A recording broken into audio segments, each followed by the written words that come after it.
புதியதாக கொண்டு வரப்படவுள்ள விதிமுறைகளால் பட்டாசு தொழில் முடங்கும் வாய்ப்புள்ளதாக பட்டாசு தயாரிப்பு மற்றும் விற்பனையாளர் சங்கம் கூறியுள்ளது. பட்டாசு ஆலைகளுக்கு புதியதாக கொண்டு வரப்படவுள்ள 6 விதிமுறைகளால் பட்டாசு தயாரிப்பு மற்றும் விற்பனை தொழில் முழுமையாக முடங்கும் வாய்ப்புள்ளதாக அச்சங்க நிர்வாகிகள் தெரிவித்துள்ளனர். பட்டாசு வியாபாரத்தில் உள்ள சிலர் கிடங்குகளையும் கடைகளையும் சரியாக பாதுகாக்க தவறுவதும் மீறுவதும் அதிகாரிகள் கவனிக்க வேண்டியவை என்றனர்.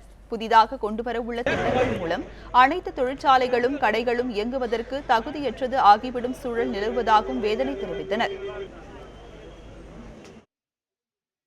மாண்புமிகு நீதிமன்றம் அந்த 5 கண்டிஷன்ஸ் தேவையில்லாத கண்டிஷன், அது கேட்காத நிபந்தனைகளை அவங்க போட்டதை அவங்க பரிசீலனை செஞ்சு இதனால் தொழில் பூராமே முடங்குது, கிட்டத்தட்ட 1,05,00,000 பேருடைய வாழ்வாதாரம் முடங்கிவிட்டது அப்படிங்கிற கருத்தில் கொண்டு அரசும் இதில் தலையிடணும், மத்திய மாநில அரசுகள் தலையிடணும். இந்த ஒரு ரிப்போர்ட்டை அவங்க மாடிஃபை பண்ணலாம், ட்ராப் பண்ணலாம், ஏதாவது ஒன்று பண்ணி இது இந்த தொழிலை காப்பாற்ற வேண்டும் என்பது தான் எங்களுடைய நோக்கம்.